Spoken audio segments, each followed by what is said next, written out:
If you think about getting a K1 or have a K1 or K1 Max or even the new K1C, I have one improvement that I recommend. I'll explain it all on today's Filament Friday.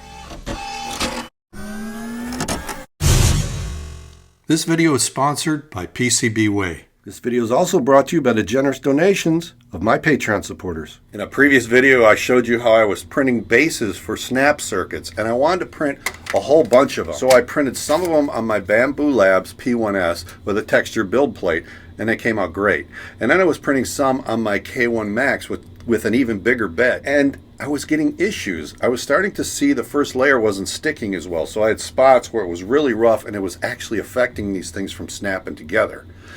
And then it got worse because I tried to print some tool trays to organize my sockets in my toolbox, and I was getting terrible warping on the bed in the K1 Max. This is the build plate that comes with the K1 Max. It's very smooth. It's called the A plate. It says right on it, please apply glue before print. Now, we believe you only put glue here because there's a test strip. The first 10 to 12 prints that I did on this machine, it stuck to this beautifully. And then I started to see a little bit of lifting, so I thought maybe my oils from my finger got on it, so I cleaned it as they describe it. I used just water first and then a little soapy water. I never roughed it. Some people say rough it up, but I could not get things to stick as well to this as when it was new. And then with that warping and the issues with the build plates, I decided I need to find something better. Well, then I found out, and I didn't even realize this, that Creality has a textured PEI plate for this machine. So I bought one on Amazon. It was a little over $27, and I got it within a couple days. So while I waited for that base plate to arrive, I needed to test this, the K1C. This is a new Creality K1C. It's the upgrade to the K1. It's got many of the features that the K1 Max has. A camera, it's got the improved extruder, and it's just supposed to be a major upgrade. And the first print I did on it was a benchy, and it printed beautifully. And it prints it on an A plate, the same plate that was in there, but smaller, smooth. It's even got a little rubber thing on here to clean the nozzle. So it says please apply glue before print. So if I'm supposed to put glue here, you can't. So I'm not sure why they put that on there, but this is the A plate. The A plate is what comes with it. And then they've got a bunch of other sample prints, and one is a side spool holder. Now I put a side spool holder on my K1 Max, so now they're including prints in the printer's memory so you can print this. So I didn't slice anything. I printed this on the same A plate, and it printed beautifully. Stuck nice and flat. The bottom of this looks good. So I was really happy. Well, there's another version of a side spool holder. It's like a V, and it fills up most of this bed. And so I says, I'll print that one too. So I started to print it and walked away. And that was my mistake because this didn't hold it. The plastic lifted, and it started to build a blob around the hot end. I got the infamous blob, and once you get that, if you don't catch it, it's a mess. And in my case, it was. I had to take it apart and try to get that off, and in the process, I broke the thermistor. And it turns out this is a different design than the other K1 or K1 Max. So I had extra hot ends, but I can't install it. The heat sink is different. It's just a different design. So I had to contact Creality and say I can't do any more with the K1C until I get a replacement hot end. And they didn't have any. They're getting me one, but it's not readily available. So I kind of set this aside, but what it told me is, once again, this A plate let me down. The new build plate for the K1 Max arrived, and it's a textured surface. It also says please apply glue before print, but I haven't had to install any glue, and I have printed on this quite a bit, and it's really clean. And I've tried to keep my fingers off of it, but I haven't had to clean this at all, and it's been working great.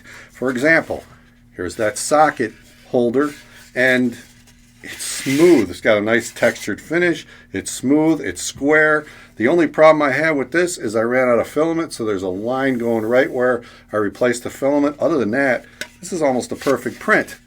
And I didn't have any issues with this sticking. And I actually printed this at only a 45-degree bed heat, which I really recommend you do 60. It was a mistake on my part, but I was surprised it still worked. So then I printed more of the base plates for the snap circuits. and they're coming out nice and smooth. A little bit of a textured bottom, which is what you'd expect. They're all sticking, and I did a bunch of them. Now during this, I also got notified that I needed to upgrade my firmware. It was at 1.3.2.15, and I needed to upgrade to the 0.20.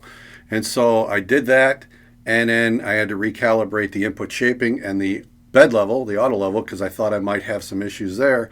And since I've done that, with this textured build plate, I have had perfect prints. Everything's sticking. The prints are coming out beautifully. I would say it's not the firmware, it's not the auto level, but it didn't hurt.